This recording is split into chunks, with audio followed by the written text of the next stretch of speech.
प्रियजनों, एक बार प्रेम से बोलिए आदि शक्ति महामाया माता रानी की जय, दुर्गा भवानी की जय। प्रिय भक्तों, आज मैं आपको माता दुर्गा की संगीतमय पावन गाथा सुनाने जा रही हूँ। माँ की कथा सुनने व सुनाने मात्र से जन्मों जन्म के पाप नष्ट हो जाते हैं तथा माता के व्रत पूजन करने से मोक्ष की प्राप्ति होती है। आपको बता दें, माता दुर्गा के अनेकों रूप हैं। 9 देवियों में माता दुर्गा के ही रूप है। सती, लक्ष्मी माता, शारदा, यह सब माता दुर्गा के ही रूप हैं। माता की इच्छा अनुसार ही सृष्टि की रचना होती है। माँ की इच्छा के अनुसार प्रलय आती है और सूर्य, चंद्र, तारे, ग्रह, उपग्रह सभी माता की इच्छा अनुसार ही भ्रमण करते हैं और चमकते हैं। सभी देव, त्रिदेव, सप्त ऋषि, गंधर्व, ऋषि मुनि, साधु संत माता की स्तुति करते हैं और माँ से ज्ञान, बल, यश, कीर्ति प्राप्त करते हैं। भगवान शिव ने भी माँ दुर्गा का तप किया था और माता से अष्ट सिद्धियाँ प्राप्त की थी। तो आइए जानते हैं माता दुर्गा की पावन गाथा। एक बार प्रेम से बोलिए माता दुर्गा रानी की जय। दया करो हे आदि भवानी, नमन जगत करता कल्याणी, दुख हरता सुख की दाती हो, श्रद्धा भाव से हर्षाती हो। तीनों लोक में ख्याति तुम्हारी, शरण पड़ी है दुनिया सारी, त्रिदेव भी तुमको ध्याते, नित्य ही कोटि शीश नवाते। ज्योति तुम्हारी जग में जगमग, सारी सृष्टि माता के पग, सिंह सवारी करने वाली, रोग दोष हरने वाली। 10 भुजाएं तन पर सोहे, सूरत माँ की मन को मोहे, स्वर्ण मुकुट सिर पर है साजे, कानन कुंडल माला राजे। नेत्र लाल है शक्ति विशाला, ममतामयी माँ दीन दयाला, रूप आपका मन को सुहाए, भक्त जनों पर सुख बरसाए। अस्त्र शस्त्र माँ कर में साजे, चक्र त्रिशूल शंख है बाजे, हाथ धनुष है और तलवार, वर्षा ब्रज से हो संहार। जब जब माँ को जग ने पुकारा, माता ने तो दिया सहारा, देवों की माँ बनी सहाये, कष्ट नष्ट कर दया बरसाए। आप शारदा सरस्वती हो, जन जन की माँ तुम ही मती हो, तुम ही वीणा जग में बजाती, ज्ञान की माता ज्योति जलाती। तुम काली खप्पर वाली हो, पार्वती पर्वत वाली हो, हाथ में पकड़े मात कटार, दुष्टों का करती संहार। विष्णु जी ने आपको ध्याया, गदा चक्र माता से पाया, विष्णु जी ने शक्ति पाई, माँ की फिर जयकार लगाई। आदि शक्ति माँ हो मेरी, जग की पालनहार, ब्रह्मा विष्णु अंश है, तुम हो जग करतार।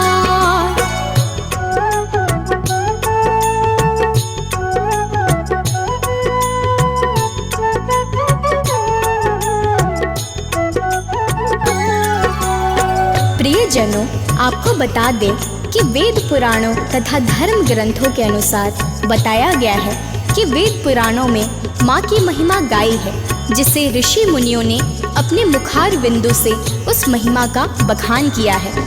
बताया है कि माता आदि शक्ति पराशक्ति की कृपा से ही सृष्टि का निर्माण हुआ है, त्रिदेवों का जन्म हुआ है और सूर्य, चंद्र, पवन सभी ग्रहों, उपग्रहों तथा सारे ब्रह्मांड को माता रानी ने ही बनाया है। और आपको बता दें, माता की इच्छा के अनुसार ही मनुष्य की मति बदलती है, भाग्य बदलते हैं। माता ही सारे संसार का भाग्य लिखती हैं। तो आइए एक बार प्रेम से बोलिए आदि शक्ति माँ दुर्गा की जय। वेद पुराणों की माँ जननी, दुख कष्टों की माँ है हरनी, भय से मुक्त ये कर देती है, सबके मंगल कर देती है। सर्वगुणी माँ है बलशाली, 64 सर्व कलाओं वाली, दीनहीन पर उपकारी है, भक्तों की माँ हितकारी है। हर मोल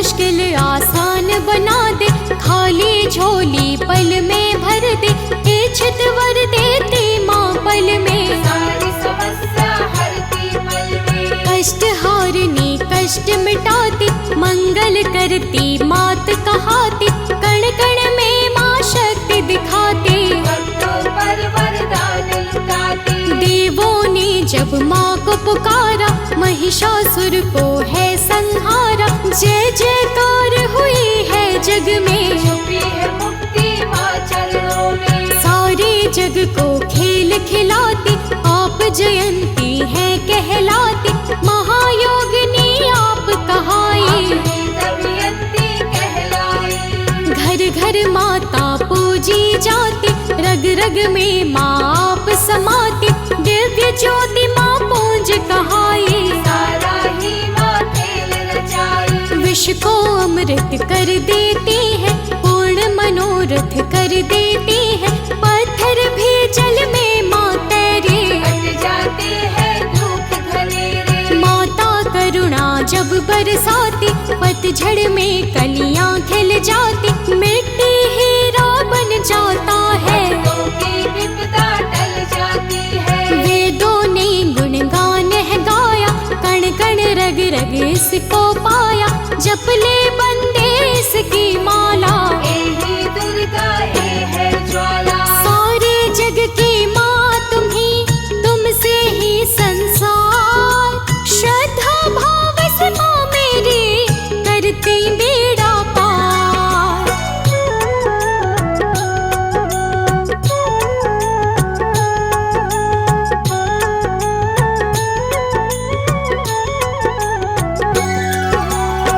प्रियजनों, आपको बता दें कि भगवान शिव ने माता सिद्धिदात्री की घोर तपस्या की, जिससे माता रानी ने तपस्या से प्रसन्न होकर शिव भोले को अष्ट सिद्धि का वरदान दिया।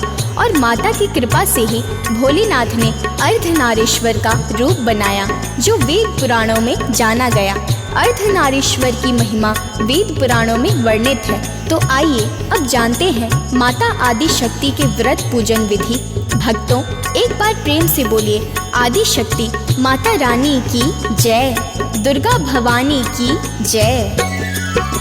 नव दुर्गा माँ आप कहाई, आपके जग में है प्रभुताई। सुन लो भक्तों ध्यान लगाकर, कर लो वंदन शीश नवाकर। शैल पुत्री प्रथम कहाई, शैल सुता माँ बन कर आई। भक्तों के प्रण दृढ़ बनाकर, अलख जगाती घर घर जाकर। ब्रह्मचारिणी रूप है दूजा, सुर नर मुनि जन करते पूजा। शब्द शब्द में मात समाई, वेदों ने भी महिमा गाई। चंद्र घंटा रूप निराला, रोग दोष सब हरने वाला। शीतलता माँ देती सबको, इच्छित वर भी देती हमको। कुष्मांडा माँ चौथा रूप है, हवा छाँव और माँ ही धूप है।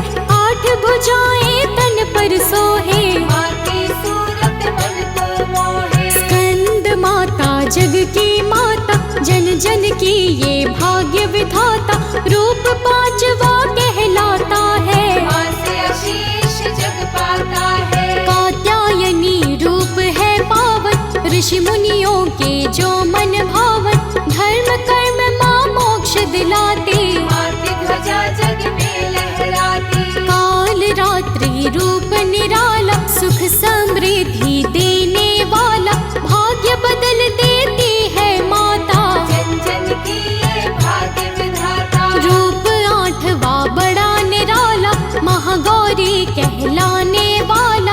दुष्टों का करती संहार, भक्तों की करती उद्धार। सिद्धिदात्री सिद्धि की देवी, सारी दुनिया माँ की सेवी। शिव ने माँ से है वर पाया, अर्धनारीश्वर रूप बनाया। परम शक्ति माँ रूप है, परम शक्ति महान। देवा पर बलिहार माँ करती है कल्याण।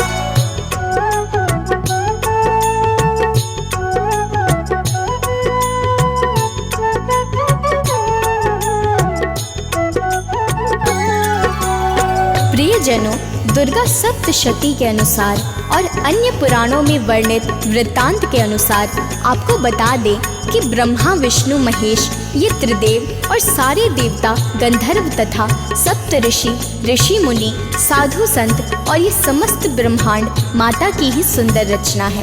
प्रियजनों, आपको बता दें कि चाहे वह कोई भी कल्प हो, कोई भी युग हो, सतयुग, त्रेता युग, द्वापर, कलयुग, ये सब माता रानी की ही कला है। उन्हीं की ये सब रची हुई खेल है। श्री विष्णु के मत्स्य वामन, वराह, परशुराम, श्री राम, श्री कृष्ण, बौद्ध जितने भी अवतार हुए सभी माता रानी की ही दया से हुई है। शिव जी के रुद्र, महाकाल आदि अवतार माँ की ही इच्छा से हुए हैं। माँ दुर्गा के समस्त अवतारों, कलाओं, शक्ति, अष्ट सिद्धि, नवनिधि, सागर, महासागर, समस्त ब्रह्मांड के रचयिता है। माता ही सत्य अनंत है, यह नगण्य है, सर्वव्यापी है। तो आइए जानते हैं माता की महिमा और कथा। एक बार प्रेम से बोलिए, माता दुर्गा की जय। माँ ने चंड मुंड संहारे, लाखों दानव मार पसारे, शीश को धड़ से उड़ाया माँ ने, सत्य का ध्वज लहराया माँ ने। रूप चंड का मात बनाई, देख के सृष्टि है धराई, रक्त बीज का रक्त पे डाला, सिर में डाली मुंडन माला। महिषासुर मर्दिनी कहाई, मात दैत्य के सम्मुख आई, भैंसे का वो रूप बनाया, उसने अति उत्पात मचाया। देख के हर तक क्रोध है आया, फिर माता ने खड्ग उठाया, शीश काट संहार किया है, पाप धरा से मिटा दिया है। भक्त श्रीधर के घर आई, भक्त को माता मोक्ष दिलाई, भक्त को वर फिर माँ ने दीना, अजर अमर भक्ति रस दीहा। भैरवनाथ को दंड दिया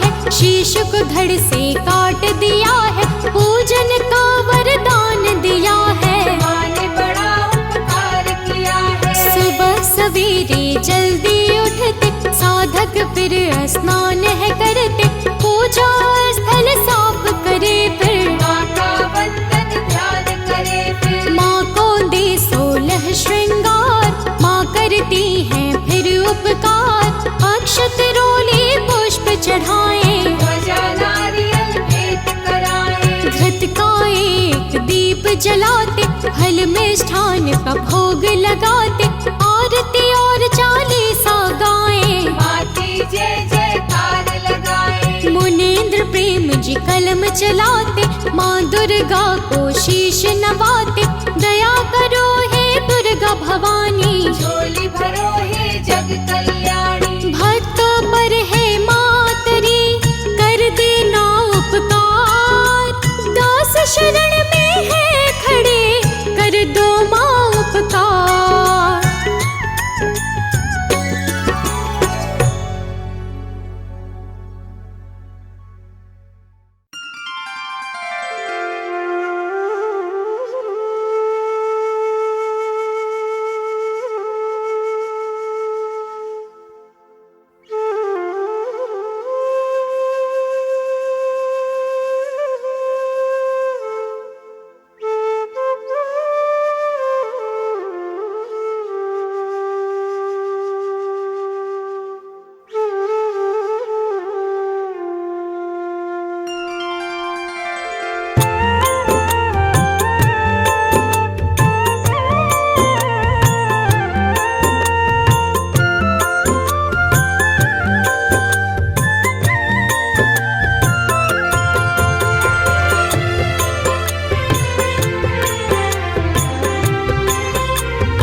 शक्ति माँ दुर्गा की जय। वेद पुराणों की माँ जननी, दुख कष्टों की माँ है हरनी, भय से मुक्त ये कर देती है, सबके मंगल कर देती है। सर्वगुणी माँ है बलशाली, 64 सर्व कलाओं वाली, दीनहीन पर उपकारी है, भक्तों की माँ हितकारी है। हर मुश्किल आसान बना दे, खाली झोली पल में भर दे, इच्छित वर देती माँ पल में, सारी समस्या हरती पल में। कष्ट हारनी कष्ट मिटाती, मंगल करती मात कहाती, कण कण में माँ शक्ति दिखाती। भक्तों पर वरदान लुटाती, देवों ने जब माँ को पुकारा, महिषासुर को है संहारा। जय जयकार हुई है जग में, छुपी है मुक्ति माँ चरणों में। सारे जग को खेल खिलाती, आप जयंती है कहलाती। महायोगिनी आप कहाई, अपनी दमयंती कहलाई। घर घर माता पूजी जाती, रग रग में माँ आप समाती। दिव्य ज्योति माँ पूज कहाई, सारा ही माँ खेल रचाई। विष को अमृत कर देती है, पूर्ण मनोरथ कर देती है। पत्थर भी जल में माँ तैरे, कट जाते हैं दुख घनेरे। माता करुणा जब बरसाती, पतझड़ में कलियां खिल जाती। मिट्टी हीरा बन जाता है, भक्तों की विपदा टल जाती है। वेदों ने गुणगान है गाया, कण कण रग रग इसको पाया। जप ले बंदे इसकी माला, एही दुर्गा ए है ज्वाला। सारे जग की माँ तुम्ही, तुमसे ही संसार। श्रद्धा भाव से माँ मेरी, करती बेड़ा पार।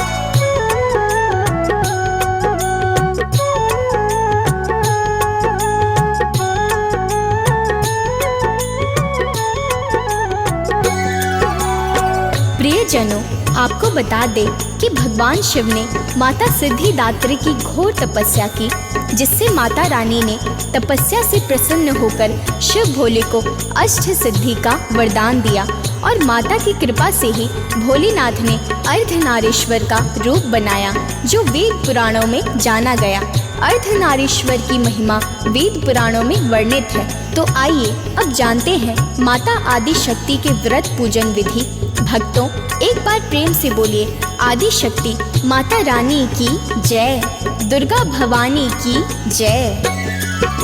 नव दुर्गा माँ आप कहाई, आपके जग में है प्रभुताई। सुन लो भक्तों ध्यान लगाकर, कर लो वंदन शीश नवाकर। शैल पुत्री प्रथम कहाई, शैल सुता माँ बन कर आई। भक्तों के प्रण दृढ़ बनाकर, अलख जगाती घर घर जाकर। ब्रह्मचारिणी रूप है दूजा, सुर नर मुनि जन करते पूजा। शब्द शब्द में मात समाई, वेदों ने भी महिमा गाई। चंद्र घंटा रूप निराला, रोग दोष सब हरने वाला। शीतलता माँ देती सबको, इच्छित वर भी देती हमको। कुष्मांडा माँ चौथा रूप है, हवा छाँव और माँ ही धूप है। 8 भुजाएं तन पर सोहे, माँ की सूरत मन को मोहे। स्कंद माता जग की माता, जन जन की ये भाग्य विधाता। रूप 5वां कहलाता है, माँ से आशीष जग पाता है। कात्यायनी रूप है पावन, ऋषि मुनियों के जो मन भावन। धर्म कर्म माँ मोक्ष दिलाती, मात ध्वजा जग में लहराती। काल रात्रि रूप निराला, सुख समृद्धि देने वाला। भाग्य बदल देती है माता, जन जन की ये भाग्य विधाता। रूप 8वां बड़ा निराला, महागौरी कहलाने वाला। दुष्टों का करती संहार, भक्तों की करती उद्धार। सिद्धिदात्री सिद्धि की देवी, सारी दुनिया माँ की सेवी। शिव ने माँ से है वर पाया, अर्धनारीश्वर रूप बनाया। परम शक्ति माँ रूप है, परम शक्ति महान। देवों पर बलिहार माँ करती है कल्याण।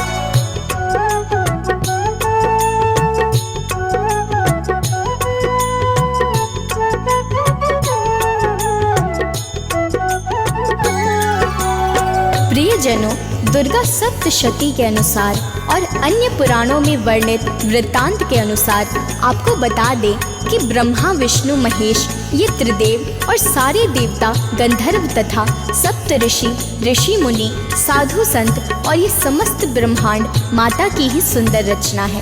प्रियजनों, आपको बता दें कि चाहे वह कोई भी कल्प हो, कोई भी युग हो, सतयुग, त्रेता युग, द्वापर, कलयुग, ये सब माता रानी की ही कला है। उन्हीं की ये सब रची हुई खेल है। श्री विष्णु के मत्स्य वामन, वराह, परशुराम, श्री राम, श्री कृष्ण, बौद्ध जितने भी अवतार हुए सभी माता रानी की ही दया से हुई है। शिव जी के रुद्र, महाकाल आदि अवतार माँ की ही इच्छा से हुए हैं। माँ दुर्गा के समस्त अवतारों, कलाओं, शक्ति, अष्ट सिद्धि, नवनिधि, सागर, महासागर, समस्त ब्रह्मांड के रचयिता है। माता ही सत्य अनंत है, यह नगण्य है, सर्वव्यापी है। तो आइए जानते हैं माता की महिमा और कथा। एक बार प्रेम से बोलिए, माता दुर्गा की जय। माँ ने चंड मुंड संहारे, लाखों दानव मार पसारे, शीश को धड़ से उड़ाया माँ ने, सत्य का ध्वज लहराया माँ ने। रूप चंड का मात बनाई, देख के सृष्टि है धराई, रक्त बीज का रक्त पे डाला, सिर में डाली मुंडन माला। महिषासुर मर्दिनी कहाई, मात दैत्य के सम्मुख आई, भैंसे का वो रूप बनाया, उसने अति उत्पात मचाया। देख के हरकत क्रोध है आया, फिर माता ने खड्ग उठाया, शीश काट संहार किया है, पाप धरा से मिटा दिया है। भक्त श्रीधर के घर आई, भक्त को माता मोक्ष दिलाई, भक्त को वर फिर माँ ने दीना, अजर अमर भक्ति रस दीहा। भैरवनाथ को दंड दिया है, शीश को धड़ से काट दिया है, पूजन का वरदान दिया है, माँ ने बड़ा उपकार किया है। सुबह सवेरे जल्दी उठते, साधक फिर स्नान है करते, पूजा स्थल साफ करे, फिर माँ का वंदन ध्यान करे फिर। माँ को दे 16 श्रृंगार, माँ करती हैं फिर उपकार, अक्षत रोले पुष्प चढ़ाए, ध्वजा नारियल भेंट कराए। घृत का एक दीप जलाते, फल मिष्ठान का भोग लगाते, आरती और चालीसा गाए, माँ की जय जयकार लगाए। मुनीन्द्र प्रेम जी कलम चलाते, माँ दुर्गा को शीश नवाते, दया करो हे दुर्गा भवानी, झोली भरो हे जग कल्याणी। भक्तों पर है मातरी, कर देना उपकार, दास शरण में है खड़े, कर दो माँ उपकार।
पर माँ का हाथ, विकट डगरिया पे उसकी कभी न बिगड़े बात। जय जय दुर्गे माँ, जय जय दुर्गे माँ, जय जय दुर्गे माँ, जय जय दुर्गे माँ।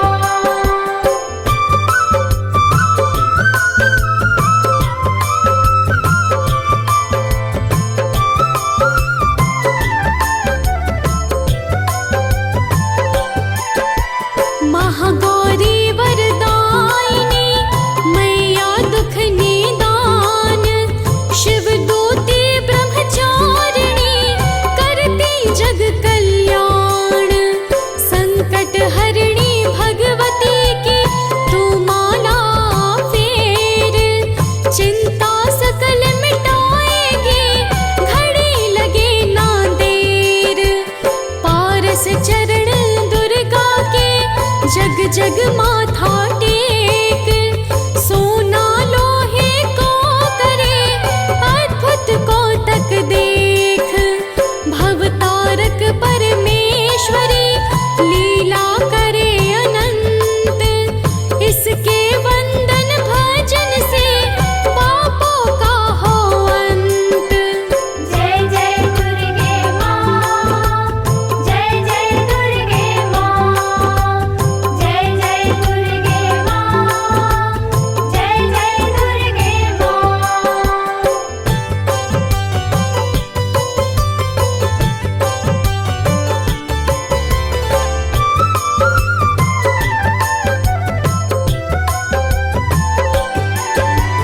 मंगलमय भय मोचनी दुर्गा सुख की खान, जिसके चरणों की सुधा स्वयं पिए भगवान। दुख नाशक संजीवनी नव दुर्गा का पाठ, जिससे बनता भिक्षुक भी दुनिया का सम्राट। अम्बा दिव्य स्वरूपिणी काए सो प्रकाश, पृथ्वी जिससे ज्योतिर्मय उज्ज्वल है आकाश। दुर्गा परम सनातनी जग की सृजनहार, आदि भवानी महादेवी सृष्टि का आधार। जय जय दुर्गे माँ, जय जय दुर्गे माँ, जय जय दुर्गे माँ, जय जय दुर्गे माँ।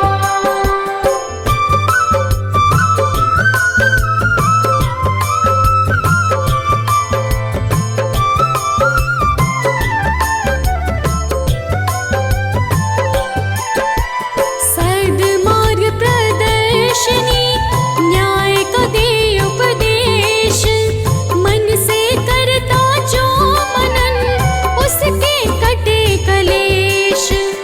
जो भी विपत्ति काल में करे दुर्गा का जाप, पूर्ण हो मनोकामना भागे दुख संताप। उत्पन्न करता विश्व की शक्ति अपरंपार, इसका अर्चन जो करे भव से उतरे पार। दुर्गा शोक विनाशिनी ममता का है रूप, सती साध्वी सतवंती सुख की कलानूप। जय जय दुर्गे माँ, जय जय दुर्गे माँ, जय जय दुर्गे माँ, जय जय दुर्गे माँ।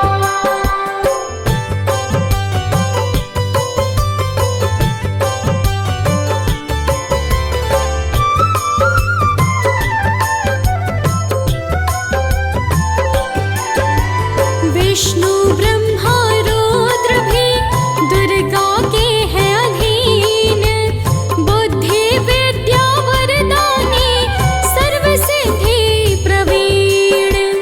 लाख 84 योनिया से ये मुक्ति दे, महामाया जगदम्बिके जब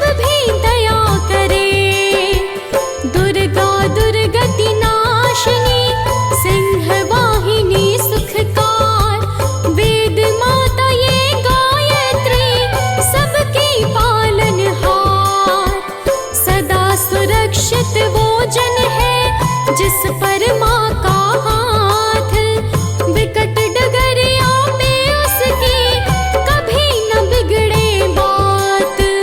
जय जय दुर्गे माँ, जय जय दुर्गे माँ, जय जय दुर्गे माँ, जय जय दुर्गे माँ।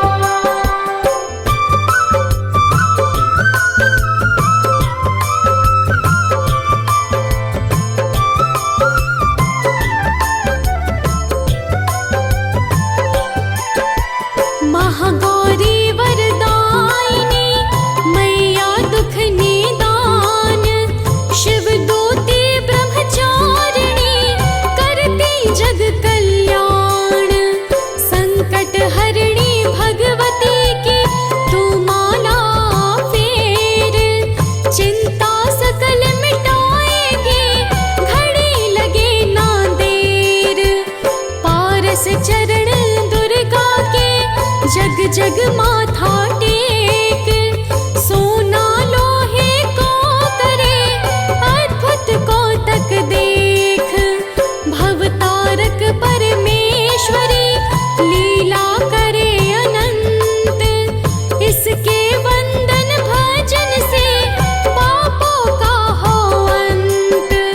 जय जय दुर्गे माँ, जय जय दुर्गे माँ, जय जय दुर्गे माँ, जय जय दुर्गे माँ। कल्पना कीजिए एक ऐसा गांव जहां घरों में दरवाजे नहीं है, ताले नहीं है, चोरी का कोई डर नहीं है। जी हाँ, ये कोई सपना नहीं बल्कि भारत की एक अद्भुत वास्तविकता है। ये है शनि शिंगणापुर। नमस्कार दोस्तों, आज हम ले चलते हैं आपको इस रहस्यमयी गांव की सैर पर, जहां भगवान शनि की मौजूदगी हर चोर को चोरी करने से रोकती है। महाराष्ट्र के अहमदनगर जिले में स्थित यह अनोखा गांव दुनिया भर में मशहूर है अपने दरवाज़ा मुक्त घरों और दुकानों के लिए। यहाँ लोग बिना दरवाजे के सोते हैं। घर में ना ही ताला लगता है, ना ही घर में दरवाज़ा है, और बिना चोरी के डर से अपना काम करने के लिए घर छोड़कर चले जाते हैं। पर सवाल ये है कि आखिर कैसे? स्थानीय लोगों का मानना है कि यहाँ पर स्थित शनिदेव का पवित्र मंदिर पूरे गांव की रक्षा करता है। कहते हैं कि यहाँ जो भी चोरी करने की कोशिश करता है उसे शनिदेव का क्रोध झेलना पड़ता है। गांव वालों का मानना है कि हमारे बुजुर्ग बताते हैं एक बार किसी ने चोरी की कोशिश की थी, लेकिन अगले ही दिन वह पागल हो गया और उसने खुद से चोरी की बात कबूल ली।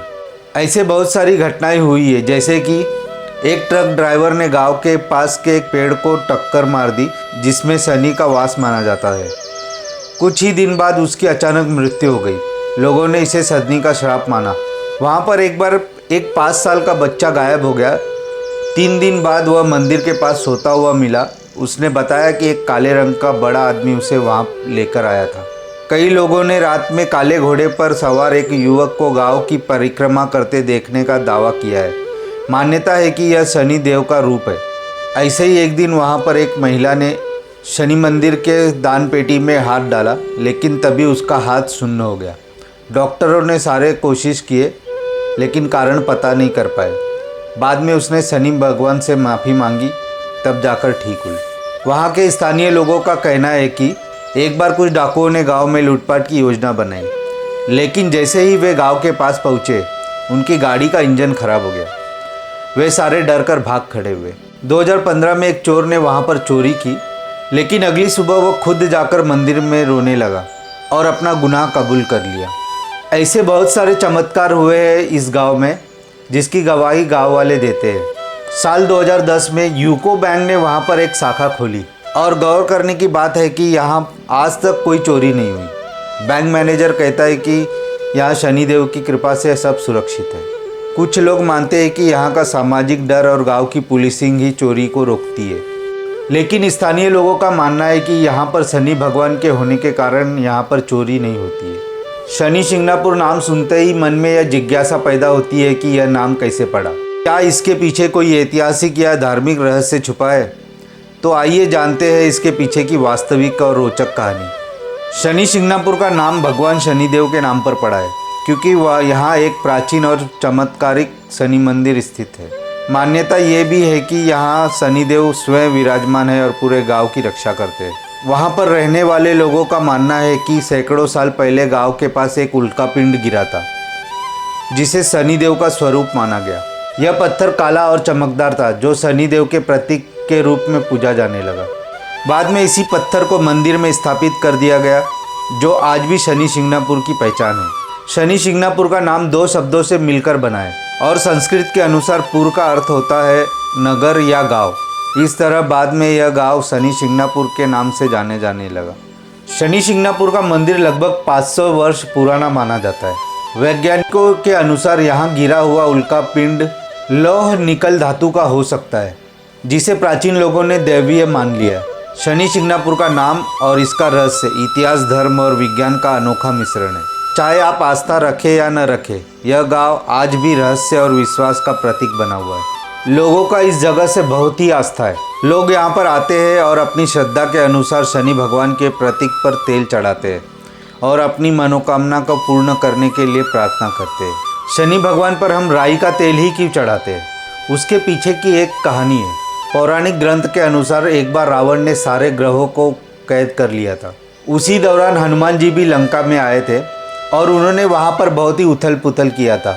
उसके बाद हनुमान जी को बंदी बनाकर रावण ने उनके पूंछ पर आग लगा दी थी। उस आग लगाने के दौरान हनुमान जी ने सारी लंका को जला दिया था, तभी सारे ग्रह मुक्त हो गए थे।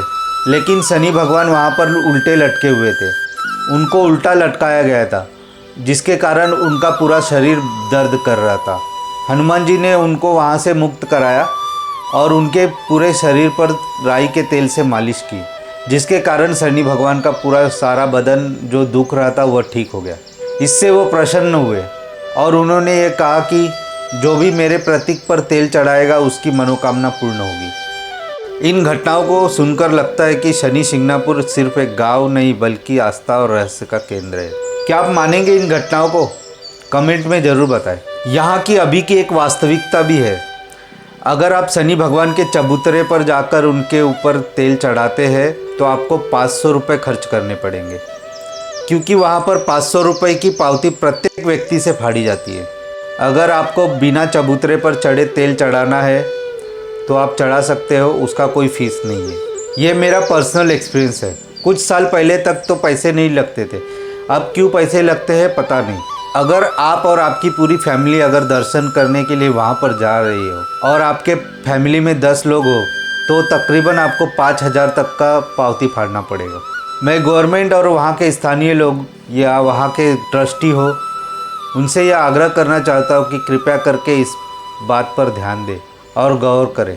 मेरी वीडियो आपको पसंद आई हो तो कमेंट्स, लाइक, शेयर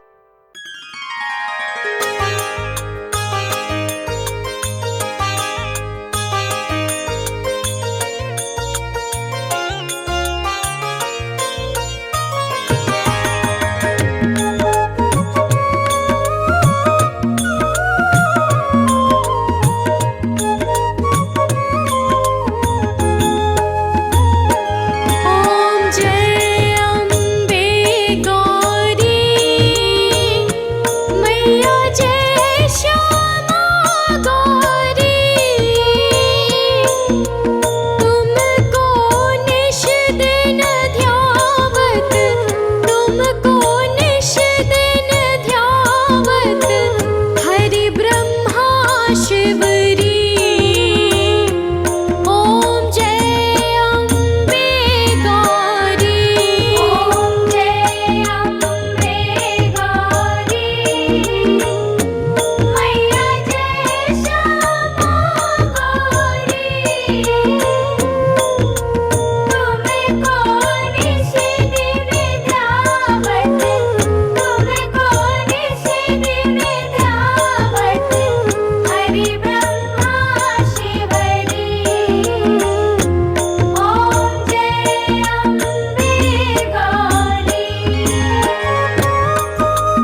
एक मरा हुआ इंसान जो फैक्ट्री में 1 महीने तक दिन रात काम करता रहा। ये एक सच्ची कहानी है। इसका मालिक ने फैक्ट्री को फिर से शुरू करने का निर्णय लिया और फैक्ट्री शुरू हो गई।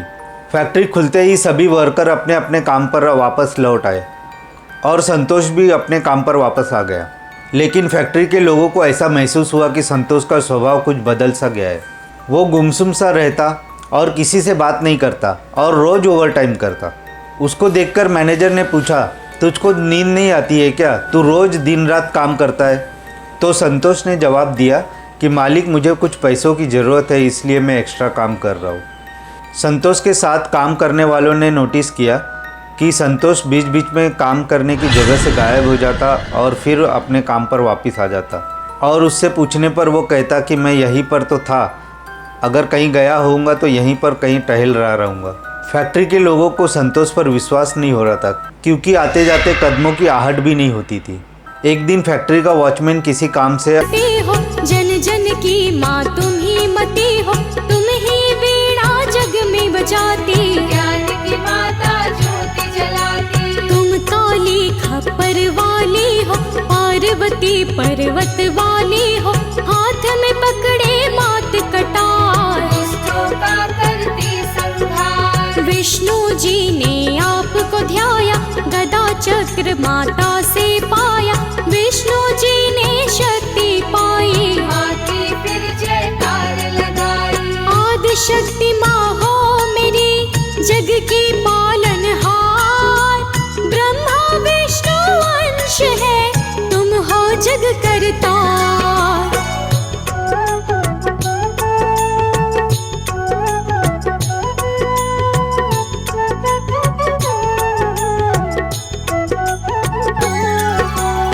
प्रियजनों, आपको बता दें कि वेद पुराणों तथा धर्म ग्रंथों के अनुसार बताया गया है कि वेद पुराणों में माँ की महिमा गाई है, जिसे ऋषि मुनियों ने अपने मुखार बिंदु से उस महिमा का बखान किया है।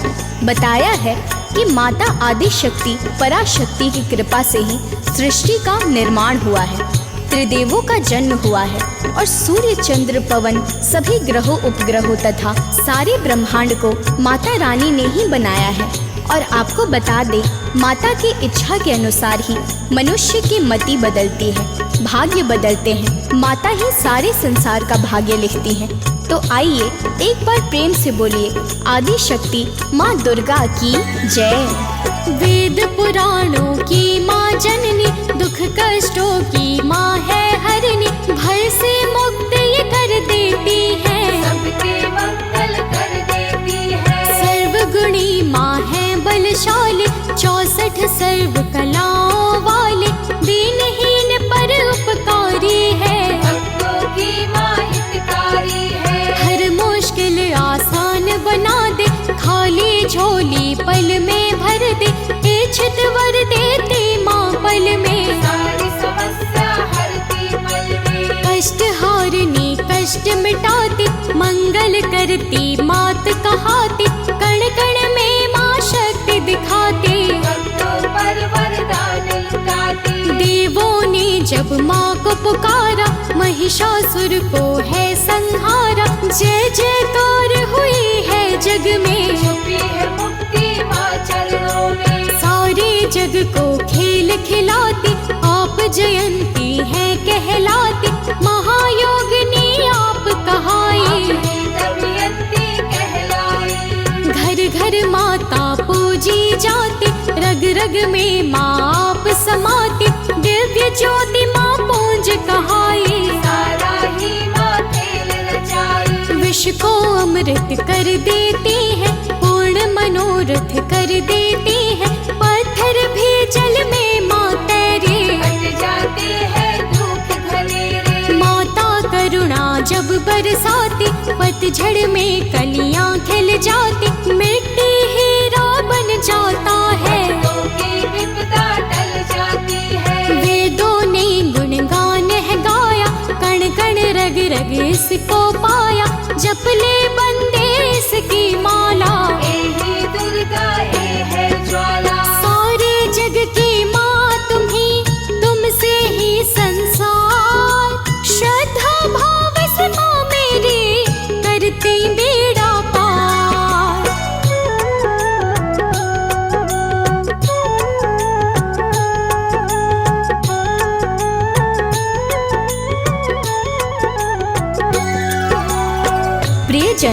आपको बता दे कि भगवान शिव ने माता सिद्धिदात्री की घोर तपस्या की, जिससे माता रानी ने तपस्या से प्रसन्न बनाया परम शक्ति माँ रूप है, परम शक्ति महान, देवों पर बलिहार माँ करती है कल्याण।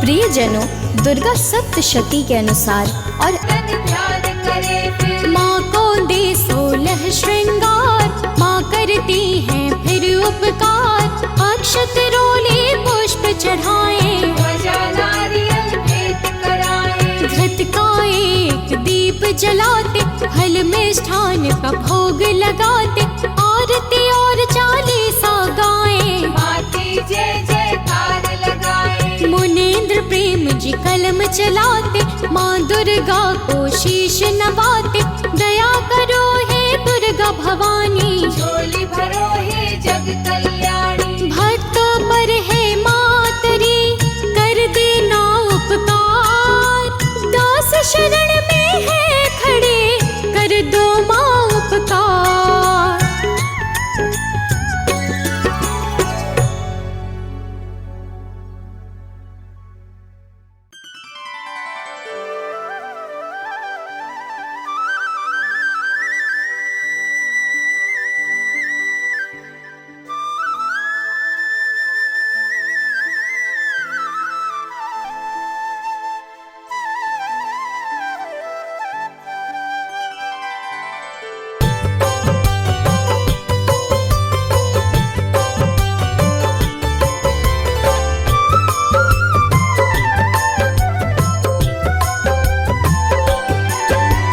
मंगलमय भय मोचनी, दुर्गा सुख की खान, जिसके चरणों की सुधा स्वयं पिए भगवान, दुख नाशक संजीवनी, नव दुर्गा का पाठ, जिससे बनता भिक्षुक भी दुनिया का सम्राट, अम्बा दिव्य स्वरूपिणी, काय सो प्रकाश, पृथ्वी जिससे ज्योतिर्मय उज्ज्वल है आकाश, दुर्गा परम सनातनी, जग की सृजनहार, आदि भवानी महादेवी, सृष्टि का आधार। जय जय दुर्गे माँ, जय जय दुर्गे माँ, जय जय दुर्गे माँ, जय जय दुर्गे माँ।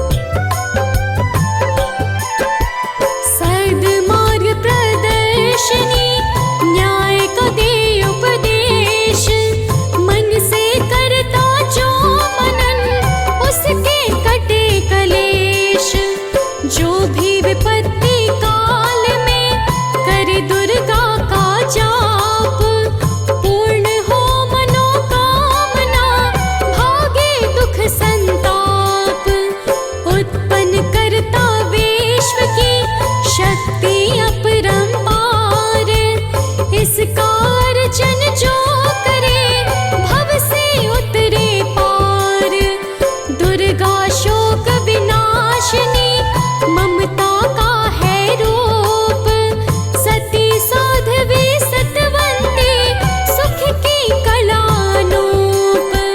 जय जय दुर्गे माँ, जय जय दुर्गे माँ, जय जय दुर्गे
जिस पर माँ का हाथ, विकट डगरिया पे उसकी कभी न बिगड़े बात। जय जय दुर्गे माँ, जय जय दुर्गे माँ, जय जय दुर्गे माँ, जय जय दुर्गे माँ।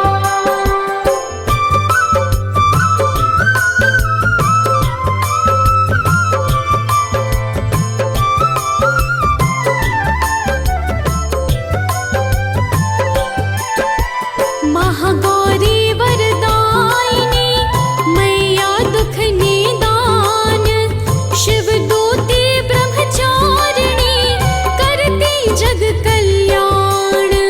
संकट हरिणी भगवती की तू माला फेर, चिंता सकल मिटाएगी घड़ी लगे ना देर।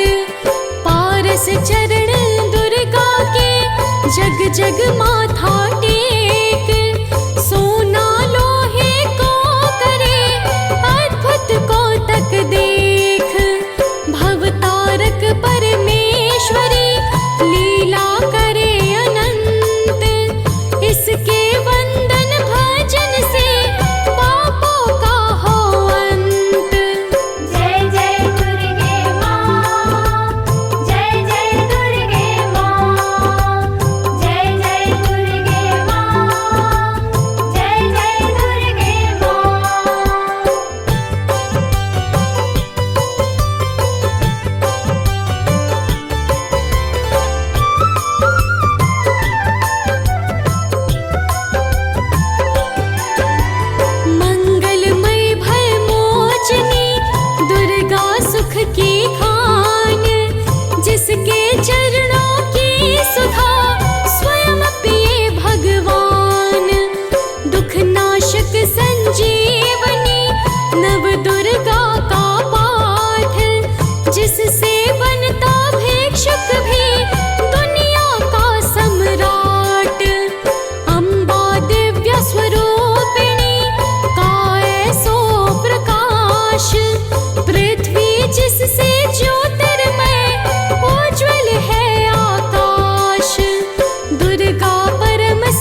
जग माथा टेक, सोना लोहे को करे अद्भुत कौतक देख।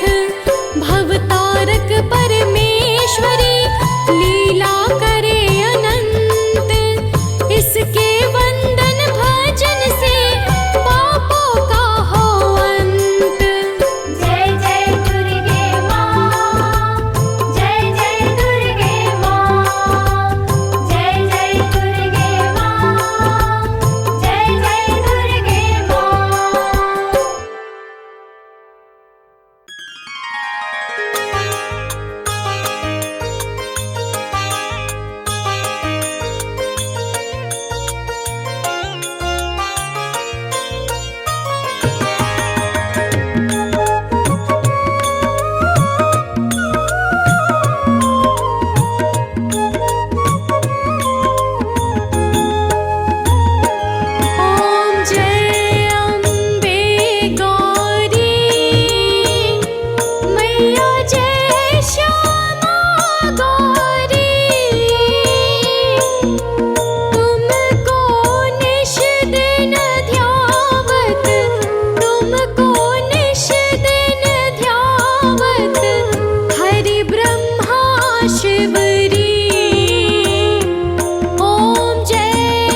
चंड मुंड संहारे शोणित बीज हरे शोणित बीज हरे मधु कैटभ दो मारे मधु कैटभ दो मारे सुर भयहीन करे ओम जय अम्बे गौरी ओम जय अम्बे गौरी मैया जय श्यामा गौरी तुम्हें कौन सिद्धि विद्यावत तुम्हें कौन सिद्धि विद्यावत हरि ब्रह्मा शिवरी ओम जय अम्बे गौरी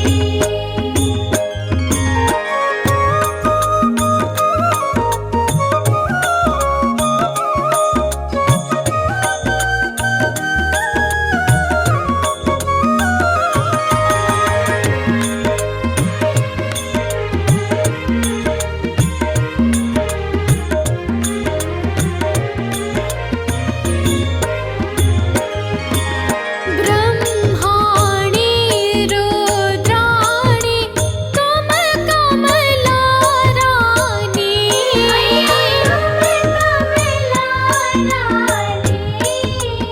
आगम निगम बखानी आगम निगम बखानी तुम शिव पटरानी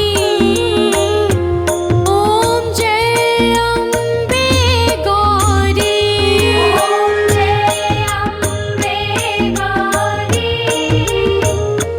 मैया जय श्यामा गौरी तुम्हें कौन सिद्धि विद्यावत तुम्हें कौन सिद्धि विद्यावत हरि ब्रह्मा शिवरी ओम जय